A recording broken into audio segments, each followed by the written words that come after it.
poquito nos vamos a ver, como les decía, esta es no es la curva Pato, pero es la curva de la, digamos, tampoco es el martillo que está de moda en estos tiempos, sino es, digamos, la producción de las plantas fotovoltaicas, que, digamos, en la medida que, digamos, haya más inversión de estas plantas, pueden haber unos excedentes, que lo vamos a ver más adelante, ¿no? Que pueden ser bastante útiles para otros tipos, o para la red, ¿no es cierto? Para que pueden ser inyectadas a la red.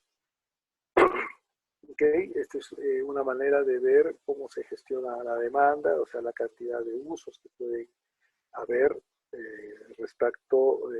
la cantidad de aplicaciones que se pueden dar por una buena gestión de la demanda, ¿no? Una reducción del consumo, que va a permitir una reducción del consumo, un desplazamiento del mismo, ¿no es cierto? Va a tratar de ser más proactivo en la cobertura de su diagrama de carga, llevándolo a factores factores de carga bastante óptimos, digamos, y ahorrar en la hora punta, digamos.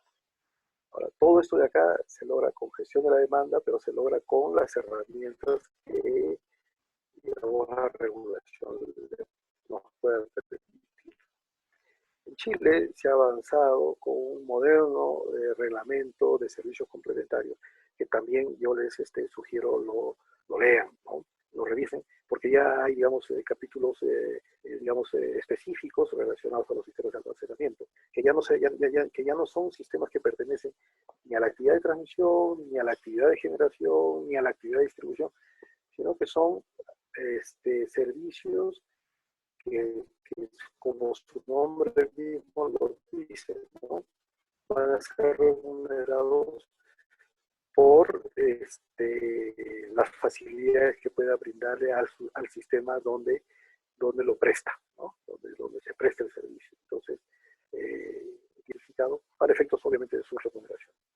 Esto de acá esta es una lámina de Enel, que me disculpen los colegas de Enel, no he puesto la fuente, pero es lo que Enel, por ejemplo, ha reconocido como, digamos, aplicaciones de los sistemas de almacenamiento en las redes, y yo entiendo que de nuestro país, porque ellos mismos alguna vez me mostraron una realidad de más usos a nivel internacional, ¿no? Pero a nivel de nuestro país podemos ver que los sistemas de almacenamiento pueden ser utilizados en regulación de primaria frecuencia, regulación secundaria frecuencia. Podemos conversar de cada uno de ellos extensamente, ¿no? Pero lo dejamos en esta lámina para seguir avanzando, ¿ya? Porque vamos a llegar a las conclusiones y a las preguntas con un poquito más de holgura. Aquí lo importante es, digamos, de alguna manera, pensar en que los sistemas de almacenamiento, así como los sistemas fotovoltaicos, han desarrollado mucho en estos tiempos la electrónica potente. Entonces, en la disertación de flexibilidad hablaba que, por ejemplo, los sistemas fotovoltaicos pueden regular voltaje y pueden regular frecuencia, ¿cierto? Y instantánea. No lo harán pues con la fortaleza que puede brindar un regulador de velocidad y una central hidráulica, pero su aplicación digamos, es suficiente como para contribuir a este tipo de regulación, ¿no? Estas son las aplicaciones en lo que concierne al aspecto de autoconsumo, como les mencionaba, y esto yo ya les voy adelantando. Hace 2 años creo que cuando recién se publicaba la norma de generación distribuida, me animé a visitar algunos fondos de algunos conocidos que ya habían apostado, estaban apostando por tener cierta generación a partir de sistemas fotovoltaicos, pequeños sistemas fotovoltaicos, y la verdad es que me llevó una gran impresión porque dentro de su materialización, porque ellos no son especialistas en esos aspectos, considerables en aspectos no solamente de energía, ¿no? Sino también, bueno, ahí estoy yo, discúlpenme, sino también por tecnologías para poder obtener gas. Por ejemplo, esto de acá es un biodigestor, ¿no es cierto? Los desechos orgánicos que contienen tienen cierto tipo de metano, o que contienen metano, pues son depositados acá, y entonces hay que llevarlos a una cámara de esta naturaleza, ¿ya? Y de ahí obtener, digamos, el metano para un uso de gas natural en sus instalaciones. Entonces, ya no dependen de un balón de GDP, ya no dependen de la red de gas natural de la ciudad, ya no dependen de las redes eléctricas de la ciudad, ahora dependen ellos solitos de sus posibilidades energéticas, ¿no? Adicionalmente, ellos, por ejemplo, pueden con paneles solares de alguna forma obtener recurso hídrico para sus plantaciones, ¿no? Entonces, eh, cuando yo me refería al concepto de autoconsumo, me refería a mostrarles esto. En realidad, hay un término que se ha acuñado ahora último, que lamentablemente lo he estado tratando de buscar en internet. Alguna vez lo leí y me pareció excelente ponerlo, digamos, como parte de las conclusiones. Hay un concepto que está en deuda, estoy en deuda con usted, pero lo voy a encontrar, ¿no? Que refleja más o menos como una especie de economía, aplicando incluso adicionalmente economía circular a su actividad económica. Y con relación a la generación distribuida, bueno, conceptualmente ya creo que todos tenemos una idea de lo que significa contar con generación en los sistemas de redes de distribución. Miren, la ley 28832 acuñó la definición de generación distribuida en el año, para el Perú, en el año 2006. Es decir, ¿hace cuántos años? Hace más o menos 14 años, 15 años. ¿Qué significa? Que no estábamos tan desfasados, por lo menos en conceptos, ¿no? Como sistema. ¿Ok? Entonces, ya después con la ley 1221, acá en estas láminas no voy a contar un poco la evolución del marco normativo, pero con las 1221 ya se ponen aspectos específicos como esto de los excedentes hacia la red o microgeneración, ¿no es cierto? Pero ya desde el año, como les vuelvo a repetir, y me parece que es lo más importante, desde el año 2006 nosotros hemos tenido el concepto de la generación distribuida conectada a una red de distribución, que es básicamente, ¿no?, lo que se muestra aquí en esta gráfica. La cadena de valor convencional, pasa entonces, ¿no?, a través de una estrategia que quisiéramos mencionar por ahí más adelante, perdón, que la vamos a mencionar más adelante, vamos a pasar a una concepción de esta naturaleza.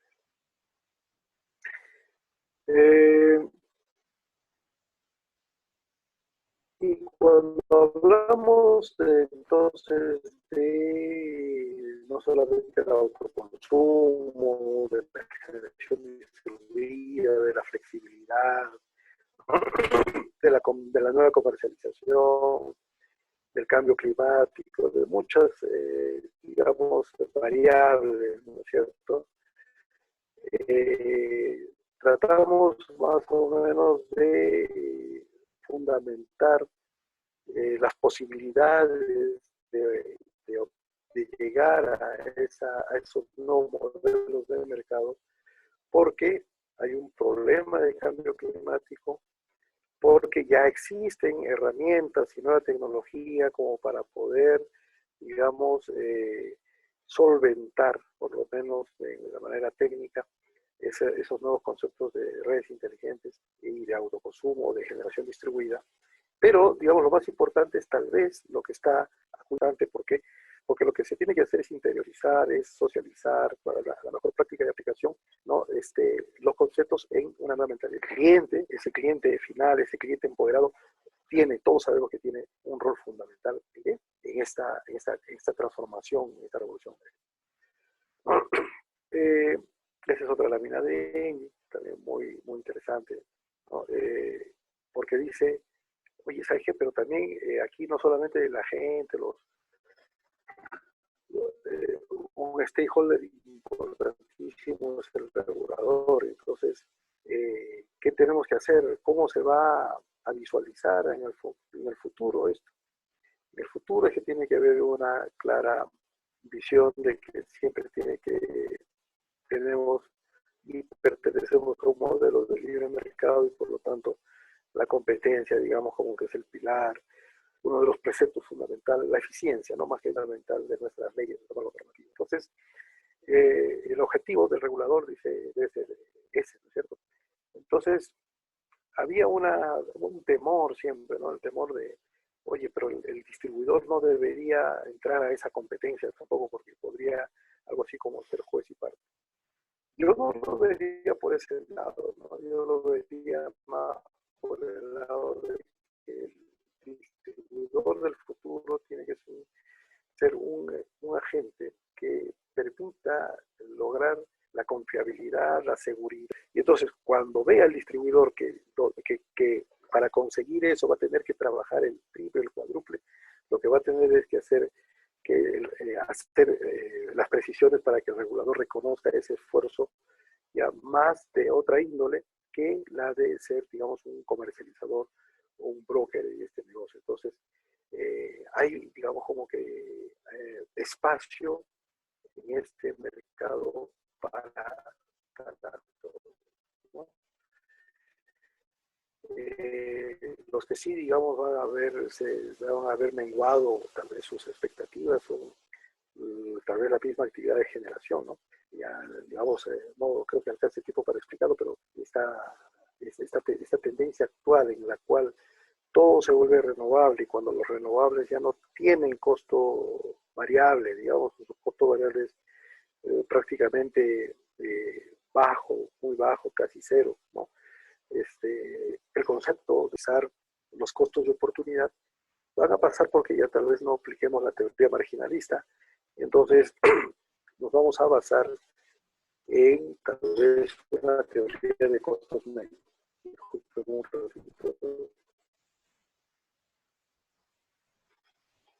El clima seco a esta altura, bueno, yo he vivido en la sierra muchos años, pero a esta altura el clima seco es bastante complejo.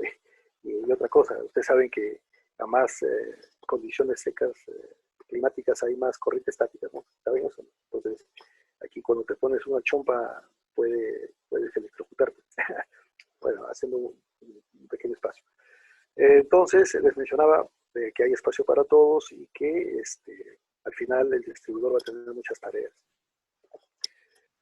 Esta es la lámina, ¿no? Donde también, digamos, desde el punto de vista, por ejemplo, en su momento, ¿no? Pues, una lámina igual. Se mencionaba, obviamente, ¿no? Que que el distribuidor no necesariamente podía ingresar a este tipo de expectativas por un tema de conflicto de interés. Hay bastantes más temas que por analizar en este aspecto, ¿no? Acá es una posición, hay otra posición en la cual digamos, el distribuidor sí podría de alguna manera participar y hasta donde de alguna manera en algún momento opiné cuando me correspondía. Digamos, lo que se tiene que hacer es fortalecer a los operadores, a la operación, digamos, del sistema de generación, transporte y, digamos, de los aspectos de alta tensión de la distribución. Eso no lo exime de la responsabilidad que tiene también en niveles de tensiones inferiores, porque no hay nada que se haya modificado en tomar lo normativo. Pero ese es otro tema. Lo que se trata aquí es de, digamos, de alguna manera, tratar de que nuestro sistema esté fortalecido después de estos cambios normativos o regulatorios que pueden darse, ¿no? Entonces, algo que se tiene que reforzar definitivamente es los centros de control de los operadores de red. No necesariamente tiene que haber tantos operadores de red como distribuidores en el sistema.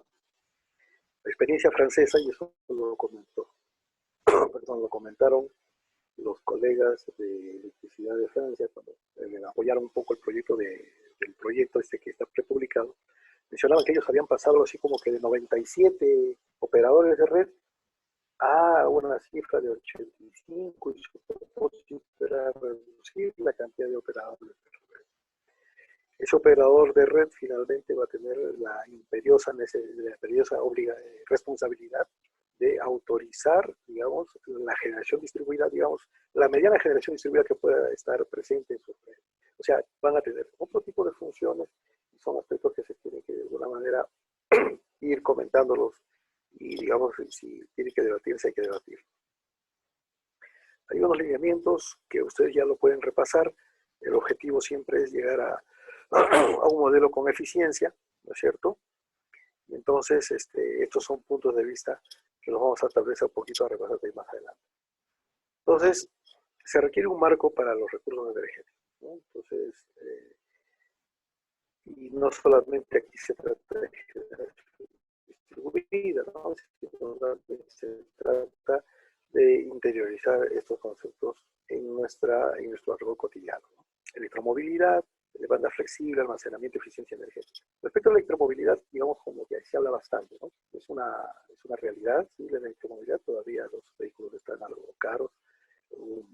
Un especialista en temas de vehículos eléctricos dijo en alguna conferencia algo que es muy práctico, muy simple, porque las cosas hay que decirlas de manera simple, ¿no? Cuando estos vehículos, digamos, tengan un valor, un costo de producción tan igual o menor que los costos de la combustión interna, entonces simplemente va a descollar y van a aperturar el mercado. En realidad, yo siempre también lo menciono, este elemento dentro del mercado va a poder y va a tener que ser definido por las fuerzas del mercado, ¿no? Hay otros aspectos en los cuales sí hay que, digamos hay que darles incentivos con aspectos regulatorios, ¿no? Como por ejemplo puede ser el tema del almacenamiento, pero tal vez en los aspectos de los vehículos eléctricos, desde mi punto de vista, el mercado va a definir su penetración.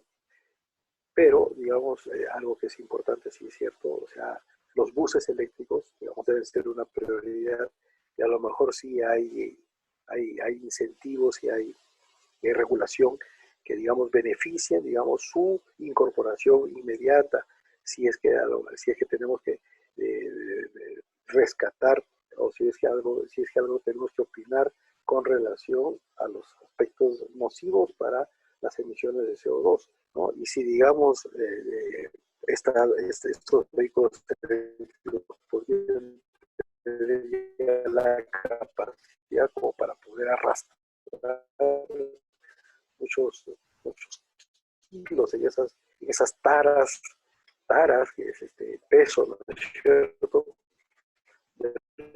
Los transportes pesados que llevan mercadería de aquí para allá, que son, digamos, los que contaminan más y son los que hasta ahorita utilizan diésel. Esperemos que estos vehículos eléctricos, digamos, puedan dotarse de esos caballos de fuerza, digamos así, con relación a otras tecnologías, como por ejemplo la tecnología de hidrógeno, que parece que también está avanzando y que sí, el hidrógeno podría constituir una fuente, digamos, de mayor poder, que le podría brindar mayor poder al tema de las fuerzas del mercado, específicamente cuando tratamos los aspectos de los automóviles o de esas camionetas deportivas.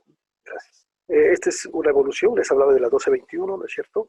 Pero les hablaba también del, acá no está la 28832, esta es la cantidad de regulaciones del VAT que han habido, ¿no? Es una lámina cuya fuente es el ingeniero Lucho Grajeda. Y entonces podemos acá mencionar de todas ellas, lo más importante es que a partir de acá ya se están estableciendo algunos aspectos vinculados a la 1221, que tratan acerca de los pilotos y las mediciones inteligentes y los medidores inteligentes, ¿no es cierto? Yo creo que vamos a pasar esta lámina, habla también de temas mucho más específicos con relación a los aspectos de generación distribuida o de las redes inteligentes, ¿no es cierto? Pero siempre haciendo hincapié en que todo se apuesta, o que todos estamos apostando por fortalecer el nacimiento de un nuevo sistema de energía distribuida, ¿no es cierto? Acá, impulso digitalmente. Y algunos casos, digamos, de la región, ¿no? Que, digamos, sirven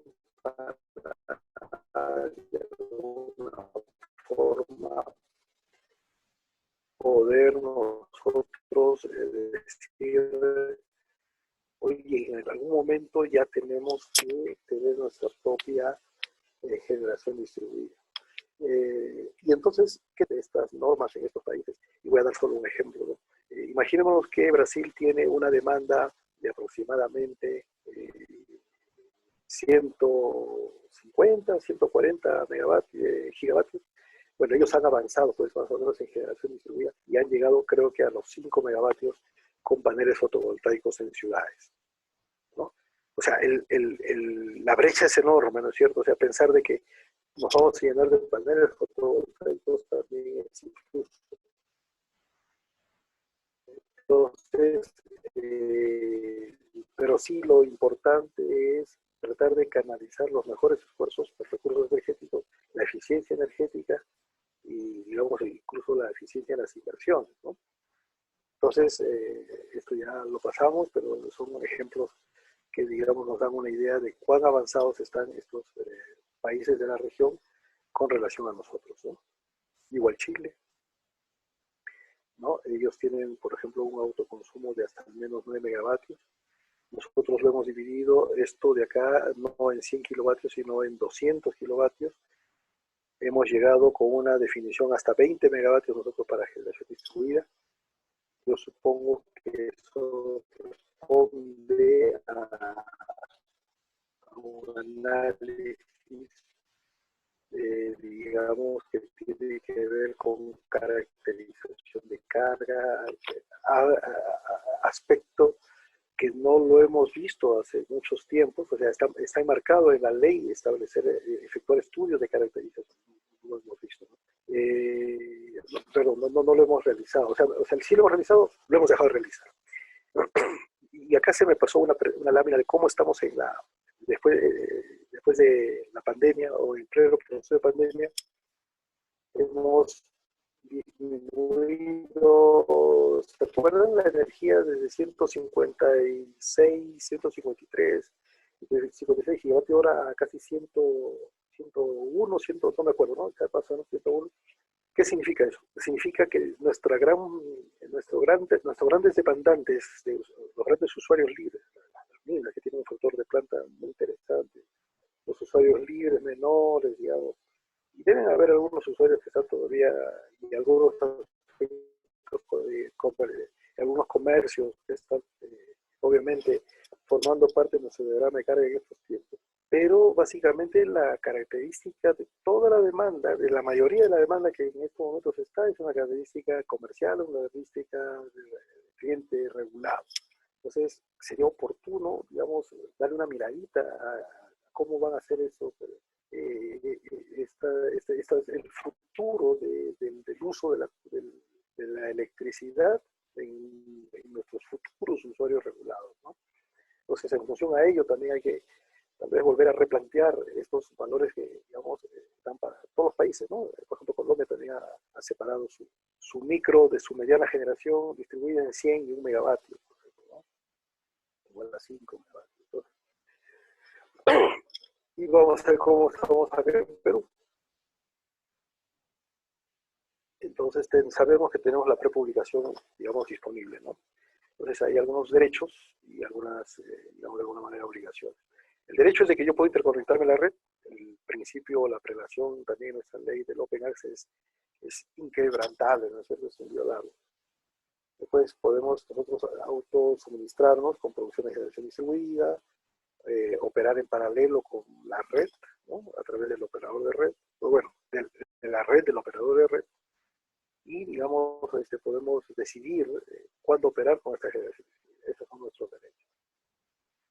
Nuestras obligaciones son el pago de un cargo de solicitud, costos de estudios y autorización del sistema. Es decir, el operador de red nos tiene que autorizar a operar esa generación distribuida. Entonces, tiene que haber un trámite de todas maneras de autorización para poder recibir, digamos, la conformidad de que ese sistemita, esa pequeña generación distribuida no va a afectar la red, ¿cierto? Tenemos que cumplir con requisitos requisitos de seguridad y confiabilidad, seguro de responsabilidad civil, requisitos de mantenimiento y operación. A lo mejor, digamos, hay algún convenio con el mismo operador de red para poder, si es que la generación es, digamos, significativa naturaleza y tamaño, y luego el sostenimiento justamente de las redes por un tema de confiabilidad. De una manera muy simple, este gráfico nos ilustra que hay dos posibilidades de reponer a la generación distribuida. Les mencionaba que la 1221, digamos, de alguna manera proyecta la posibilidad de que haya excedentes a la red. Y, digamos, tenemos un concepto de net metering y net building. Nosotros estamos llegando a establecer primero el concepto de net metering, es decir, neteando los consumos de exceso que tengamos, perdón, la producción de exceso que tengamos en los otros, con relación a los otros espacios que nos ofrece el diagrama de carga, ¿no es cierto? Eso es, digamos, un net metering. Y el net building es llevar estos excesos a un pago, digamos, de liquidez o un pago monetario, ¿no? Acá hay algunas características relacionadas de la generación distribuida en nuestro marco normativo. Nosotros sabemos cuál es la diferencia de un usuario libre, ¿no es cierto? Perdón, o sea, el usuario libre no es el consumidor de menor demanda de 200 kilovatios, sino es el de mayor, ¿correcto? Y un usuario regulado todavía puede ser opcional en este rango. El usuario libre también puede ser opcional en este rango, ¿okay? Esta es la clasificación que se ha dado en nuestro proyecto de generación distribuida, el proyecto de generación distribuida publicado por el Ministerio, ¿no es cierto? Hay una mediana generación distribuida y hay una micro generación distribuida. Respecto, aquí hay mayores detalles de esta propuesta normativa, los límites que habíamos mencionado, las obligaciones que hay con relación a plantear estudios de conexión que deben ser aprobados por el operador de red, ¿no es cierto? Cuando la generación distribuida es mayor a los 200 kilovatios y, perdón, esta de acá es, si no me equivoco, aprobación por el COES, perdón, acá está, sí, ¿no? Y el otro es una autorización que podría provenir del operador de red. Con relación al régimen comercial y tarifario, la propuesta, por ejemplo, para los menores, acá el concepto nuevamente de autoconsumo, pero acá, digamos, deben haber relaciones siempre contractuales con el operador de red o con un usuario libre, o, digamos, tener la posibilidad de que puedan participar en licitaciones. Miren, ya esto ha pasado tanto tiempo que, por ejemplo, con relación a Chile nos ha llevado, digamos, un poco más de ventaja, y ellos, digamos, pueden incluso asociarse entre varios usuarios para poder gestar un propio proyecto, ¿no? Hay algunos detalles adicionales. Con respecto a potencia y energía firme, para estas mediana generación distribuida hay un mismo tratamiento igual en cuanto a los porcientos COES, y aquí, digamos, como que no participa de esas obviamente, ¿no? En el caso de la transmisión hay peajes aplicados con la máxima demanda coincidente, ¿no? Y aquí, según la normativa vigente, ¿no? Entonces aquí hay un vacío que la misma norma prepublicada trata de cubrir con relación a este caso en particular. Vamos avanzando y vamos a ver rápidamente lo que es la eficiencia energética como punto ya de partida. Y lo puse al final porque como concepto la eficiencia energética, digamos, es el baluarte, es la herramienta complementaria a las renovables para poder lograr una matriz sostenible, para poder lograr una contribución, digamos, mayor al tema de la polución con relación al cambio climático, etcétera, etcétera. O sea, todos los académicos, esto yo lo escuché de un profesor muy bueno, amigo mío, el profesor Giorgio, bastante de la eficiencia energética, es un especialista en ello y que alguna vez lo explicó con tanta solvencia y dijo, ambas tienen que ir de la mano, ¿no? No puede una ir, digamos, como un cabrito ahí saltando por la pradera y el otro, digamos, ni siquiera, digamos, verla notar en ningún lado. O sea, ambas tienen que complementarse para lograr el objetivo deseado. Y este es digamos, una lámina que explica más o menos dentro del contexto económico lo importante de la aplicación de los conceptos de eficiencia, ¿no? Aquí, digamos, hay una inversión relacionada al concepto de eficiencia que hace que, digamos, de alguna manera impulse, digamos, los aspectos de PBI, por la Acá le falta una leyendita que esto estaba bastante vinculado a las inversiones que habían por aspectos de eficiencia. Esto de acá es un diagrama Sankey, no lo vamos a ver, pero nos debe preocupar dentro de estas emisiones de dióxido, ¿no es cierto?, del mismo metano, qué industrias, digamos, contribuyen más con las mismas. Por lo tanto, ¿no es cierto?, tratar de, digamos, optimizar el uso de la fuente primaria, ¿no?, en ese proceso de transformación que les mencionaba, ¿no? El transporte por sí solo, digamos, está hablando aquí en un 13.5%, básicamente se convierte casi como uso final casi en lo mismo y contribuye exactamente todo en esta emisión de CO2. Y así la energía y la industria, digamos, es un poco menor. Acá dentro de los aspectos de agricultura falta, digamos, de alguna manera ilustrar los aspectos de la deforestación, que también tiene digamos, un grueso importante, ¿no? Entonces, la eficiencia energética va a consistir en un esfuerzo por conseguir lo mismo con menos uso de energía, ¿no?, con menos transformaciones, ¿no?, con una bien diseñada cadena de un proceso productivo, de cadena de valor para un proceso productivo. La eficiencia a corto plazo nos permite, digamos, visualizar que se puede llegar a agravar los problemas más que resolverlos si no se producen cambios, digamos, en las decisiones de largo plazo, ¿no? Largo plazo.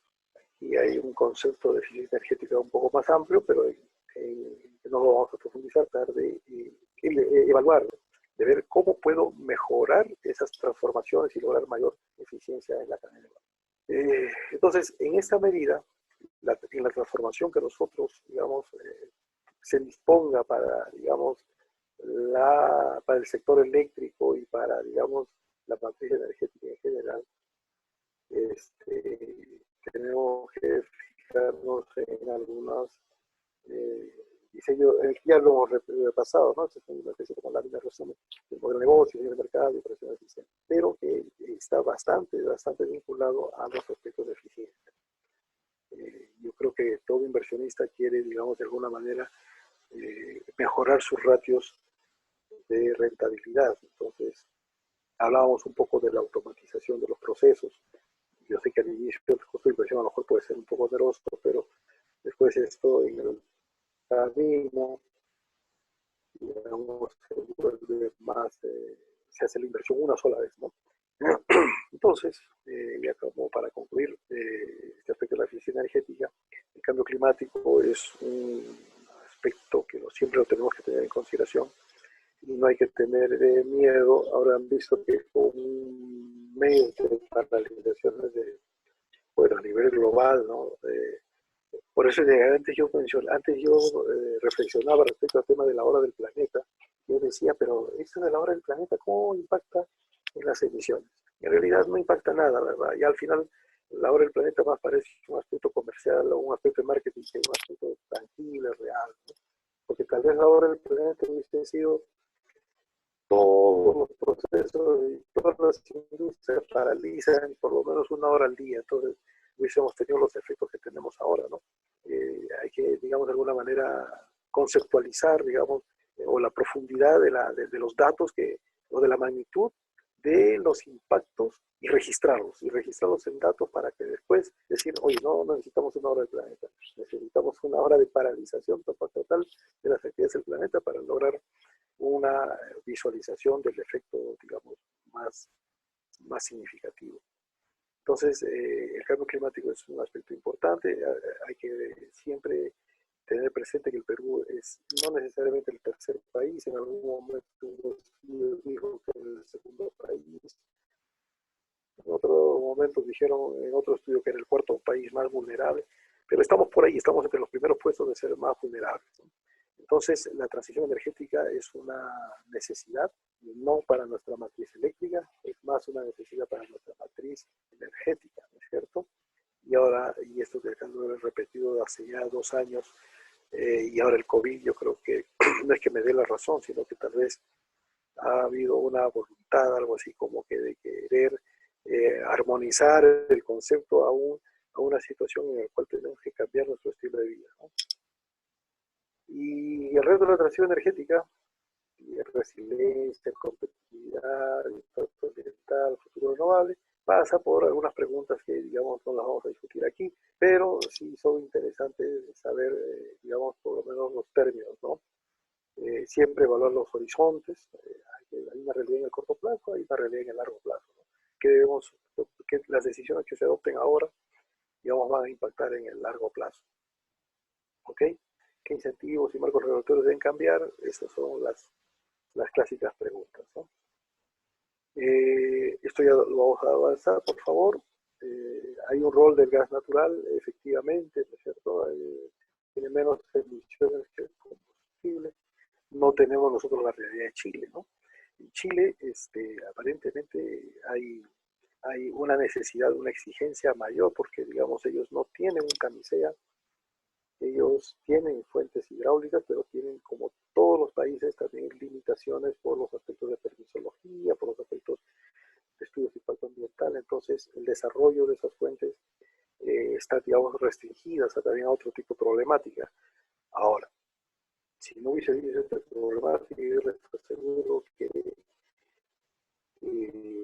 muchos otros países, no necesariamente Chile, siempre nomás nos comparamos, me está escuchando algún medio chileno de bibliografía o en los aspectos ya en las páginas web de los usos oficiales, y es que en realidad yo pienso de que si hubiesen tenido la posibilidad de desarrollar los sectores hidráulicos, tal vez lo hubiesen hecho, ¿no? Entonces, al final va a haber un rol del consumidor, ese consumidor empoderado, pero otro rol, y este no es ni siquiera el rol del operador de red, no es el rol del proveedor de servicios, no es el rol de despacho, no es el rol incluso de los que en algún momento disponen de los marcos normativos, de manera, con las herramientas normativas que se disponen, catalizar, ¿no? Ayudar, coadyuvar y acelerar el desarrollo de estos procesos de transición y de los procesos que logren finalmente desarrollar la generación distribuida y el autoconsumo. Con relación a la financiación, hay también mucho que hablar, ¿no? El impacto del COVID, esto de que es una vida anterior, a lo mejor estaría desfasada, pero el impacto del COVID va, digamos, a generar también cambios en las estructuras financieras y, digamos, en las prestaciones financieras para las inversiones, ¿no? Hablamos un poco del bono, ¿no? Pero también hablábamos ahora también de las posibilidades de que a lo mejor, tratándose ya de una política global, digamos, de avanzar hacia energías renovables, a lo mejor el precio de los paneles fotovoltaicos todavía se mantenga en caída y con ello podamos obtener ratios de beneficios costos y de amortizaciones más cortas, ¿no? Entonces, hay que ver, hay que esperar qué es lo que sucede. ¿No? No sin antes referidos también a que a lo mejor muchos emprendedores, no son emprendedores, muchas empresas de reconocida solvencia y de reconocida espalda financiera en los aspectos de hidrocarburos, a lo mejor retomen una vía más verde y se vuelvan inversionistas en aspectos renovables, ¿no? O cambien de giro, ¿no? Por las consecuencias que está habiendo del exceso de producción de petróleo, ¿no? O sea, es una cuestión que no es mi área, pero yo la entiendo como que puede ser así. Entonces, finalmente, los consumidores recibirán una mejor información sobre su consumo, por eso les decía, solo tienen que estar bastante informados, no solamente los aspectos técnicos para su operación y mantenimiento, sino también los aspectos comerciales. Los proveedores deberán mostrar de manera destacada información básica en cada factura, bueno, pues una práctica muy saludable en estos tiempos. Las condiciones de cambio de proveedor serán más fáciles, ¿no? Hablamos de los comercializadores. Cada consumidor también tendrá derecho a un contador inteligente, la ley inteligente. Los consumidores y las comunidades de consumidores tendrán la facultad de participar activamente en el mercado. Acuérdense que el reglamento de mercado mayorista vigente incluye a las empresas de distribución, incluye a los grandes usuarios dentro del mercado de spot, ¿no? Esa es otra manera de poder visualizar cómo, digamos, el normador ha orientado a que, digamos, las actividades que generalmente eran de riesgo, ¿no? Que era la actividad de generación, digamos, de alguna manera ya no solamente participe solita de ese riesgo, sino también la distribución de los grandes usuarios. Claro, tienen que cumplir ciertos requisitos, pero, digamos, ya se están dando los primeros pasos, ¿no? Hay una empresa, un gran usuario que ya participa de ese mercado mayorista con riesgos que tiene que asumir. Entonces, pero estamos hablando de los pequeños consumidores que también de alguna manera van a asumir algunos riesgos. Cada consumidor podrá participar en programas de respuesta de la demanda y recibir una recomendación, eso es por los excedentes, ¿cierto? Y luego vamos a las conclusiones, y hasta aquí les agradezco la paciencia, y si mi voz en alguna manera ha desfallado, es porque ya prefiero estar con la garraspera a estar con el coronavirus, así que siempre quedémonos en casa, por favor. Los próximos pasos, ¿no? Desde mi punto de vista, y esto es algo que se ha repetido hace bastante tiempo, que se apruebe el reglamento de generación. Tal vez no es el momento, digamos, que tenga, el cual tenga que tener prioridad en estos momentos, pero, digamos, siempre está como tarea pendiente. Entonces, y además, conforme avance la penetración de la generación distribuida, es necesario que todos, ¿no es cierto?, la academia, el operador del mercado, el operador del sistema, el regulador, participen y, digamos, logren con más estudios obtener mejores diseños en la regulación, mejores diseños en los aspectos, digamos, de seguridad, ¿no? La coordinación de protecciones, por ejemplo, los operadores de redes van a tener que lidiar, digamos, cuando haya un flujo bidireccional en sus redes de distribución. Desarrollo de nuevos esquemas de mercado, el tema, por ejemplo, de que los excedentes se deben remunerar o que realmente va a ser la etapa final. Algunos procesos se entiende que se tienen que desarrollarlo por fases, ¿no? Por la primera fase puede ser el net metering, pero en adelante el net building. Son temas que tienen que provenir de estudios. Se debe implementar el reglamento, los procedimientos técnicos deben separar con claridad los conceptos de microgeneración y mediana generación, ¿no? Porque hay responsabilidad del operador de red y del operador del sistema, en este caso del POE. Entonces, se deben establecer todas las reglas técnicas necesarias para no perjudicar la red. Se debe evaluar y proponer los cambios técnicos normativos relacionados relativos al nuevo rol del distribuidor. Les hablaba del tema de ese operador de red, que no necesariamente tiene que ser la empresa de distribución. Puede ser de que haya, puede ser que haya un operador de red por 3 empresas de distribución. Eso depende de los estudios y depende de la plataforma tecnológica en la cual nos movamos, ¿no? Con relación a la microgeneración, se recomienda la implementación de proyectos pilotos, ¿no? Y eso, bueno, esto de acá ya ha sido obviamente superado en la fijación tarifaria que se ha establecido, donde se han establecido esos pilotos y temas, y además se han asumido criterios para la medición inteligente. Esto es lo que les quería mencionar. Para los que no han visto esta lámina, yo la he estado repasando ya en varias oportunidades. Lo he copiado. Disculpen el término. Sí, pues ese es el término correcto, lo he copiado.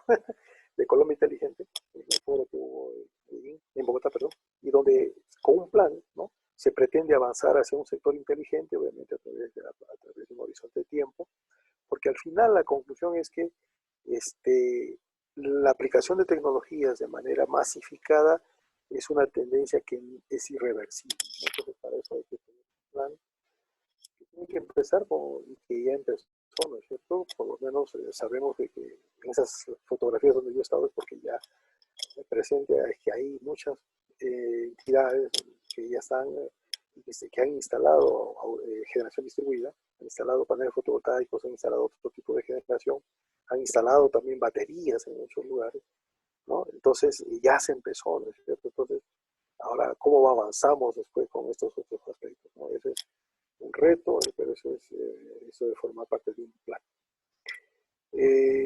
Pero todo ese plan y todos los retos, esto de que es un poquito, digamos, de teoría de políticas públicas, se rigen bajo modelos que nos ayudan a tomar decisiones, ¿no? Entonces, este señor Allison fue un asesor en la era del presidente Kennedy, cuando estaban con los problemas de los misiles que había Rusia puesto en Cuba. Entonces, en la Guerra Fría, donde en un momento crucial, este señor Allison dijo, ¿no? Mire, ¿sabe qué? Nosotros podemos llegar a, digamos, a coadyuvar la decisión con un análisis que en gabinete, que nuestros analistas, que nuestros funcionarios pueden lograr a partir de procedimientos que existen, a partir de normas que existen. Y entonces, a él le llamó a ello una justificación de índole burocrática. Pero también, ¿sabe qué? Tenemos a ingenieros y tenemos economistas que nos pueden ayudar en cuál va a ser ese impacto, ¿no? En el beneficio-costo, perdón, un impacto, y qué beneficio-costo vamos a tener, ¿no? No solamente puede ser un impacto económico, puede ser un impacto social, un impacto operativo, un impacto medioambiental, un impacto de diversidad. Entonces, hay una columna racional que calcula y hay otra columna, digamos, acá le llamamos burocrática, que, digamos, dice que todo está marchando de acuerdo al marco normativo establecido. Entonces, con esos dos aspectos, tenemos una voluntad política que se convierte en una decisión. Es un modelo interesante, consúltenlo. Y, digamos, es el punto de partida para todo lo que hemos hablado anteriormente. No voy a repasar esta lámina, que es bastante larga, pero en el mundo los científicos dicen que los humanos han eliminado el 70% de la vida silvestre en menos de 50 años. Entonces tenemos que, como ya lo hemos mencionado en alguna lámina anterior, pretender en nuestro inconsciente, digamos, tratar de romper ciertas costumbres y optar por un cambio de estilo de vida. ¿Ok?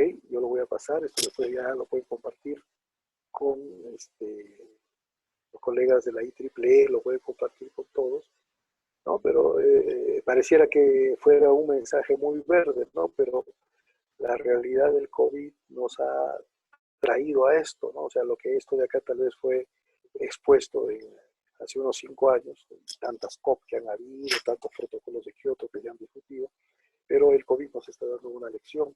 Entonces, con un cambio de estilo de vida donde se tome conciencia que se debe restablecer el equilibrio entre el hombre y la naturaleza, podemos, digamos, de una manera seguir adelante.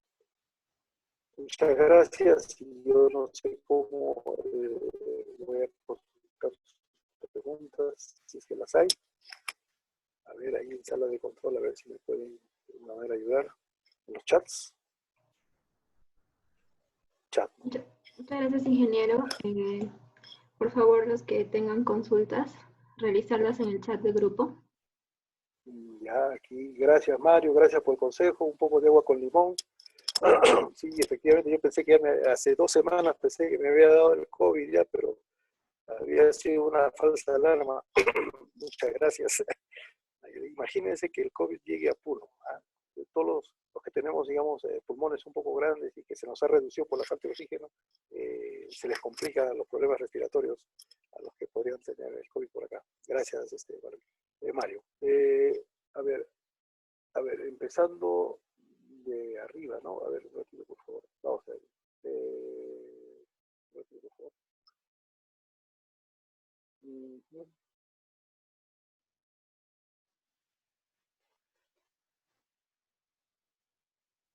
Un ratito, por favor. Ya. Al inicio han estado diciendo de que no ha habido audio, ¿no? Pero ya, a ver.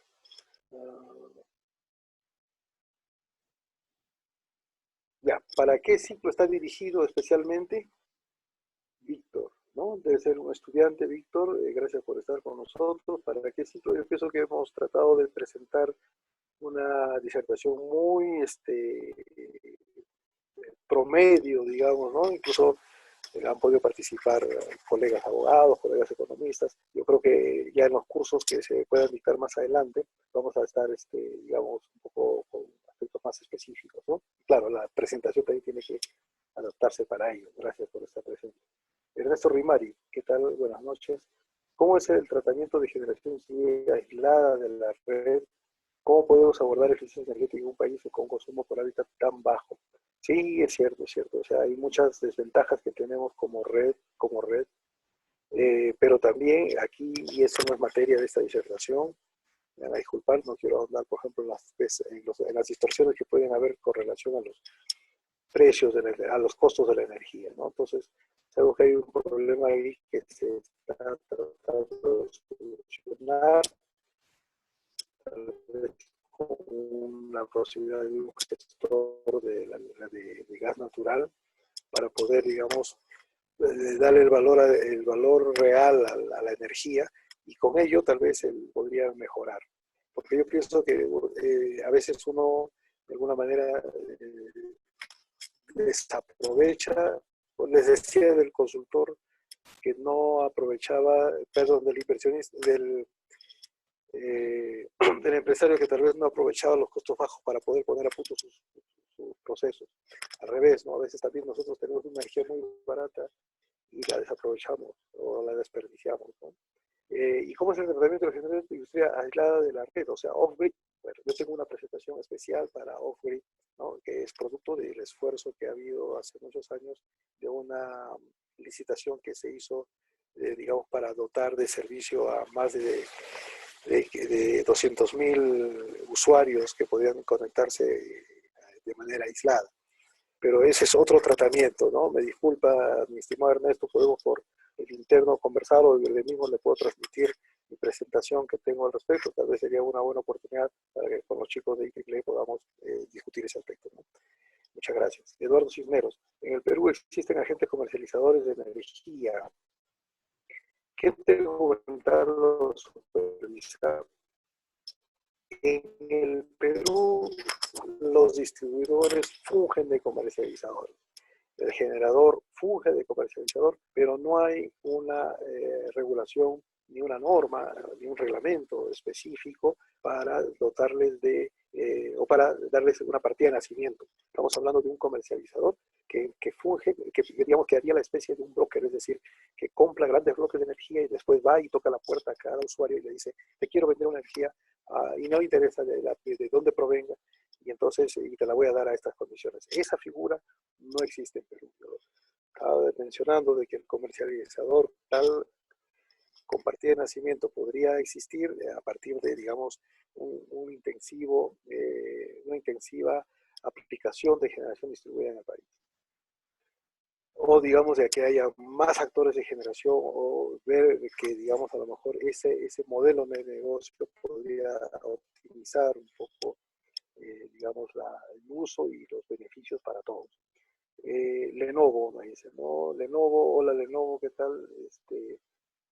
Por la matriz ser dependientes de las hidroeléctricas. Ah, bueno, ahorita estamos así siendo dependientes de las hidroeléctricas, pero cuando estamos en condiciones normales, también somos dependientes de del gas natural, en nuestro caso, ¿no? Pero, ¿qué ventajas tiene tener una matriz diversificada? ¿Cuál es la ventaja de tener una matriz diversificada? Es que frente a algunas contingencias, por ejemplo, frente a una sequía, ¿no? Podríamos nosotros, digamos, tener este margen de reserva suficiente con generación térmica, no necesariamente con diésel, pero que podría, digamos, de alguna manera, no interrumpir el suministro, ¿no? O sea, en otras palabras, ese margen de reserva o esa diversificación garantiza continuidad de suministro. Al igual, nosotros no solamente podemos depender de un ducto de gas, ¿no? ¿Y qué pasa si el ducto, como varias veces se ha interrumpido, ¿no? Nos pueden aprietos? Entonces, para eso tenemos, digamos, otras modalidades en nuestro sistema, como por ejemplo la generación dual, que de alguna manera, con sus pros y sus contras, coadyuva a garantizar esa continuidad de servicio. Bueno, hay una más gracias Ernesto Rimari por la última consulta, gracias. No, ¿cómo se podría utilizar la generación distribuida para la reactivación económica post-COVID? Ya, disculpa, mira, ahí no había leído tu pregunta. Sí, pues, es un albur, ¿no? Es un albur. En realidad, todo va a depender de cuántos incentivos tenga, ya sea externo o interno. Y cuando me refiero a externo es cuando uno compra los paneles, pues, y los importa. ¿De quién? De China, ¿no? Vamos a ver si las fábricas de China van a tener el mismo ímpetu y las mismas fortalezas para con los precios de esos paneles, ¿no? Y al final, si los precios se resultan convenientes y la amortización se puede dar en un plazo corto, pues sé que muchos van a optar por ello. Pero ¿qué se necesita? Se necesita tal vez la aprobación del reglamento de la generación distribuida. Sin reglamento han estado instalándose paneles. Hay algo que también debe preocuparnos, y es que, por ejemplo, hay un mercado de paneles que no necesariamente pueden corresponder que puedan guardar condiciones de seguridad, de prestancia y calidad también, ¿no? Porque no lo están vendiendo necesariamente eh, a través de suministradores garantizados, eh, pero vamos ahí, ¿no? O sea, eso es lo que puede pasar. Gracias Mario por la recomendación. Marvin Pariona dice, ¿hay alguna norma que prohíba que los clientes con autogeneración inyecten energía a la red, al margen de que ésta sea remunerada o no? No hay ninguna norma que prohíba. Lo que va a pasar es de que si tú tienes un medidor que digamos no es bidireccional, va a seguir marcando la generación como si la estuvieses consumiendo tú, estimado Marvin. Entonces, ese medidor convencional unidireccional te va a estar marcando doble. Pero si tú tienes un medidor que es bidireccional, entonces ahí sí vas a tener registrado el exceso que estás inyectando a la red, y entonces el distribuidor va a estar agradecido de tu donación a la red en estos momentos. Gracias por la pregunta, Mario. Exacto, teníamos que llegar al extremo COVID. ¿Por qué? Gracias, Mario, por el comentario. Lenovo, ¿por qué cree que no se emite el reglamento de generación distribuida? ¿Por qué dije que a lo mejor en estos momentos no es prioritario? Porque en estos momentos es prioritario, desde mi punto de vista, es solucionar la distorsión que hay en los precios. A veces, y bueno, no es materia también de la disertación, ¿no? Tratar de visualizar qué significa la sobreoferta y la sobrecontratación, lo que está afectando mucho. Y antes del COVID todo el mundo quería llevar a su gestión a usuarios libres, ¿no? Entonces estaban de alguna manera, los usuarios de los distribuidores estaban retirando para ser usuarios, clientes de los generadores. por muchas razones, ¿no? Distorsión de precios, sobrecontratación, distorsión de precios que afecta a la sobrecontratación, menor crecimiento de la demanda, menores expectativas de crecimiento de la demanda, etcétera, etcétera. O sea, muchas razones que, digamos, son prioritarias a atender antes. Ahora, que la generación distribuida, ¿por qué? Desde mi humilde punto de vista, ¿por qué? Porque si yo, por ejemplo, ahorita tengo posibilidades de invertir en un panel, yo lo voy a hacer y puedo instalar tanta capacidad hasta lograr equiparar mi consumo y tal vez ser hábil y no inyectar a la red. Yo he conocido casos en los cuales, por ejemplo, tienen un switch en el cual dicen, en este momento me desconecto de la red, y todo es autoconsumo para mí. Hasta donde den su capacidad de paneles y sus baterías. Una vez que ya no tiene más capacidad, se vuelven a conectar a la red y así aseguran que no haya un excedente hacia afuera. O sea, hay muchas modalidades que sean necesario que tener un reglamento de generación distribuida.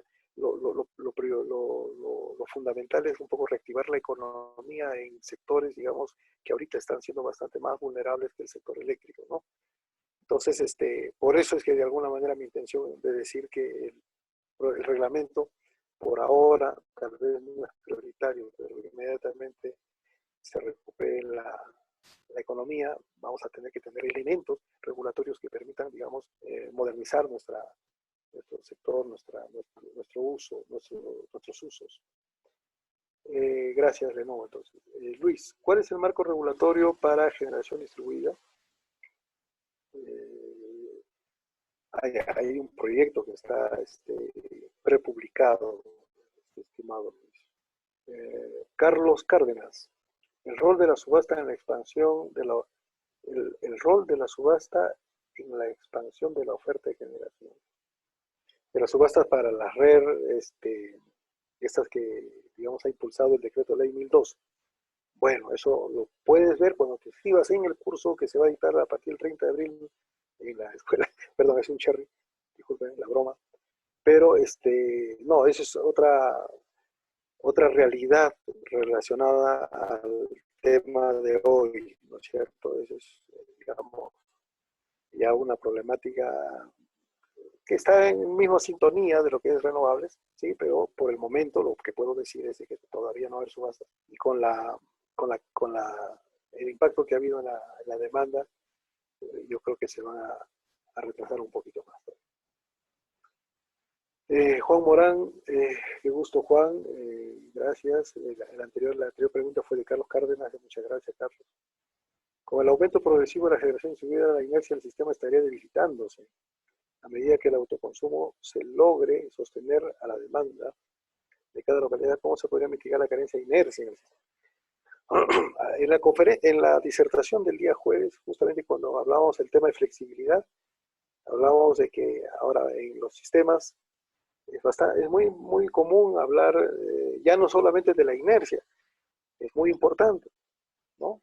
O sea, decíamos, la electrónica de potencia de los sistemas fotovoltaicos y para el control de los sistemas, para el control de la regulación de voltaje y frecuencia, digamos, ahora son bastante, digamos, suficientes y, digamos, posibles de utilizar, pero, digamos, no son, digamos, digamos, como que no tiene la fortaleza que tiene una volante de una máquina eléctrica para temas de estabilidad, ¿no es cierto? No es lo mismo, ¿no? Pero contribuyen, digamos, digamos, a paliar esa carencia de inercia, esa disminución de inercia. No es lo mismo, uno tiene que ver con la estabilidad, el otro tiene que ver con el control, ¿no? Por los temas incluso de transitorios, etc. No es lo mismo, pero, digamos, palia, mitiga esa carencia y hace funcionar a los sistemas. Gracias, Juan. César Barrantes, las distribuidoras ven la generación distribuida como un enemigo, por lo tanto, ¿qué beneficios se darían a los que generen 20 kilovatios? Ya lo expliqué, ¿no? Las distribuidoras no deben ver a la generación distribuida como un enemigo. Las distribuidoras tienen que reformular su modelo de negocio del futuro. No estamos hablando de algo inmediato, ¿no? Estamos hablando de una tendencia mundial, así como La tendencia de alguna manera vino para quedarse con el tema de las redes aquí, las subastas, y estar enterados de la modernización con nuevas tecnologías. Esa misma tendencia está corriendo en el mundo, ¿no? Los distribuidores están haciendo cargo de la gestión y de múltiples tareas cuando vengan estos sistemas inteligentes a nuestra realidad. Mario, muchas gracias por tus comentarios. Gracias, hago lo posible por mantenerme actualizado y tratar de trasladar sobre todo al futuro que son ustedes, los futuros ingenieros y algunos nobles ingenieros, porque necesitamos tener claros conceptos. Observando, me dice, a nuestros vecinos están mucho más adelantados respecto a GD y sabiendo, por ejemplo, que en Ecuador desde hace varios años he sabido propios universitarios les brindan crédito para un auto híbrido, adicionalmente sabiendo, tenemos aquí un reglamento de la ley, está generada desde el año 2015, aunque es lista después, ¿verdad? ¿Qué podemos hacer para torcer el brazo? A las autoridades no hay que torcerles el brazo, porque acá es una, bueno, lo he puesto entre comillas, y se entiende un poco lo coloquial, para avanzar más rápido, realizar esto lo más pronto posible, se supone con nada más en Milén debe ocurrir ello, pero bueno, sí, hay que, hablábamos en algún momento de catalizar el tema para impulsar un poco las energías renovables. Yo felicito a la Universidad de Juliaca y yo de verdad me siento bastante comprometido, no solamente con los alumnos, sino también con los colegas que también ponen su grano de arena, y en este caso yo quisiera felicitar al ingeniero Rodolfo Samayoa. Él siempre ha sido mi profesor de mucho. La última vez que Juliaca había expuesto en el último Soundworld, ¿no? En Lima, su chachicar eléctrico. Entonces, y ese fue el único representante de toda la academia y de toda la, digamos, de todos los stakeholders involucrados en este tema, ¿no? Pero me pareció extraño que, por ejemplo, claro, es fácil llevar un auto eléctrico con un logo, ¿no? Pero es importante saber que, por ejemplo, como usted dice, en Ecuador, y no solo en Ecuador, sino también en Bolivia, han desarrollado prototipos. Y el Perú no se ha quedado atrás, y gracias a la Universidad Juliaca, y bueno, yo creo que las otras universidades también ponen su grano de arena en otras actividades que no las conozco muy bien, pero por ejemplo, yo he estado el último en la Universidad de Santa, y me pareció muy agradable ver un container con un laboratorio ahí para monitorear aspectos de sol y viento. O sea, en realidad hay que cambiar nuestro concepto. Un ingeniero mecánico electricista, piensa, piensa distinto bajo los parámetros, los paradigmas de antes respecto a un ingeniero de energías renovables de estos tiempos. Entonces, todos tenemos la obligación de adecuarnos a los nuevos paradigmas. Gracias. A ver, ¿qué más? Gracias por la respuesta. Por favor, envíenme la presentación. Ya, yo les voy a dar mi correo. Ahí en no sé cómo puedo llevarles mi correo electrónico personal para que ustedes a través del correo electrónico, por favor, me pueden solicitar la presentación. Perdón, después gracias. De nuevo, gracias. A ver, de nuevo, no es.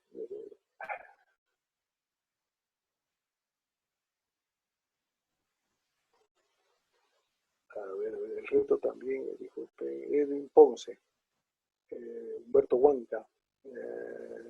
Muchas gracias, muy buena presentación. Gracias, Gabriela, gracias, Humberto.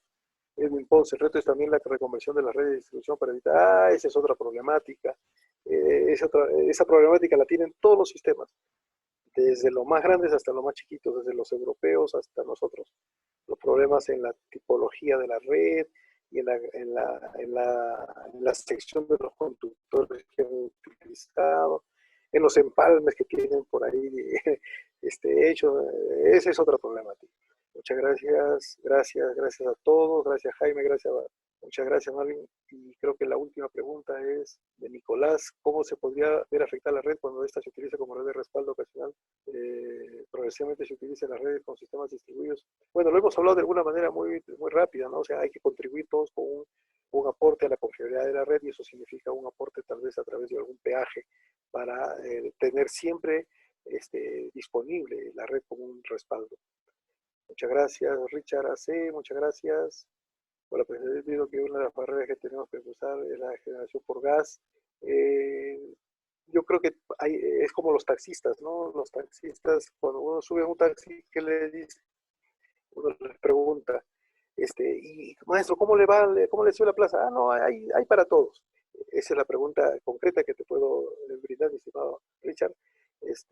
Pero sí, hay que tener de todas maneras definido un plan, ¿no? Para, digamos, tener una transición energética que no se dilate, una transición energética que pueda de alguna manera también recoger los principios básicos como son la eficiencia, la eficiencia energética, el mejor uso de los recursos y esas cosas, ¿no? Por cierto que otros países le dan mayor énfasis, claro. Muchas gracias a todos, creo que ya se acabaron las preguntas, encantados, tienen mis contactos como para poder enviarles la presentación por ese medio. Muchas gracias. Ana, estoy a tu disposición. Gracias. Ingeniero, tenemos una consulta a través de Facebook. Es de Antonio Misari. La pregunta es, bueno, ¿existen reglamentos de sistemas on-grid en países vecinos como Brasil, Chile y México? ¿Habría similitud en Perú? No, claro, lo hemos explicado con algunas láminas que pusimos en la presentación respecto a Argentina, a Chile, a Colombia. Hay ciertas diferencias, ¿no? En algunos han optado por el tema de metering, otros han optado por el net building, hay otros han seccionado su micro generación a partir de 100 kilovatios, o nosotros a partir de 200. Los conceptos son casi lo mismo, tú ves, ¿no? Sí, gracias, Ana. Bueno, agradecemos al ingeniero Tamayo por brindarnos de su tiempo para la realización de esta conferencia. Sin más preguntas por haber, damos por finalizado esta conferencia del autoconsumo y la generación distribuida. Muchas gracias a todos por su asistencia. La información va a ser enviada a sus respectivos correos y la grabación de esta conferencia va a ser subida a la plataforma de YouTube en los próximos días. A través de nuestras redes sociales vamos a dar a tallar los próximos eventos. Muchas gracias. Muchas gracias a todos. Me desconecto. Gracias.